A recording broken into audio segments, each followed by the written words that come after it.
matanong ko lang po doon sa ating ginagalang na minority floor leader. Would you know, kunyari sa kasakaling kailangan nating makipaglaban, would you know kung gaano kalaki at gaano kalakas ang ating armed forces, ang ating military capabilities? Medyo mahirap na tanong yan, pero i-google mo lang, i-google mo sa Madam Speaker sa internet, makikita mo na napakalakas po ng kanilang bansa at napaka-lead po natin. Yun nga po, Madam Speaker, distinguished minority floor leader, madali po kasing maging matapang. Ang problema, paano kung patulan tayo? No fighter plane the military capability of China is very vast.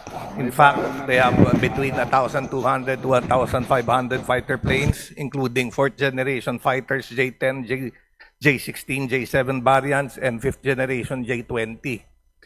Yung ating pong ginagamit na Korean-made na eroplano, baka pagka nadaanan ng fighter plane ng China, hindi na kailangan na gagamitan ng missile, baka bumagsak.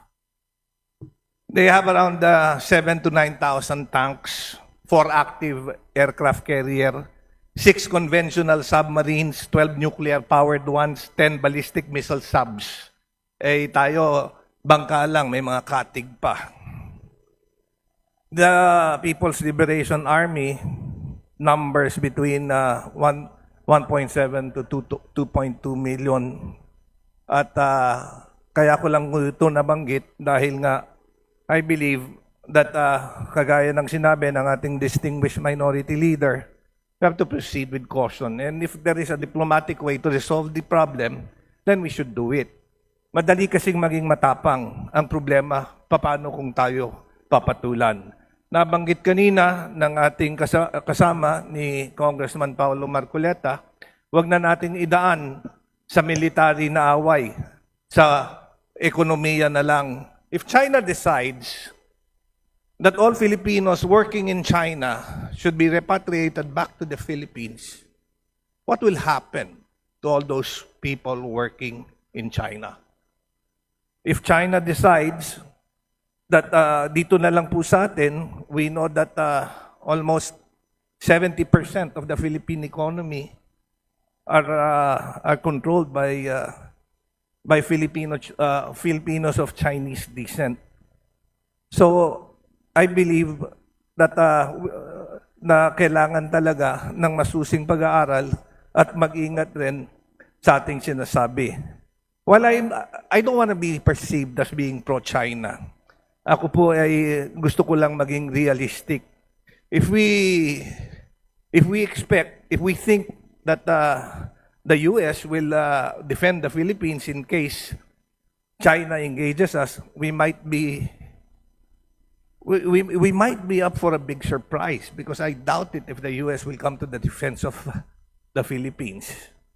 So yung akin lang po, Madam Speaker, sa ating privileged speaker, sa ating inagalang na minority floor leader, I just want to manifest my support, a realistic support. I love our country and I don't want us to be, I don't want to see this country go down the wrong path.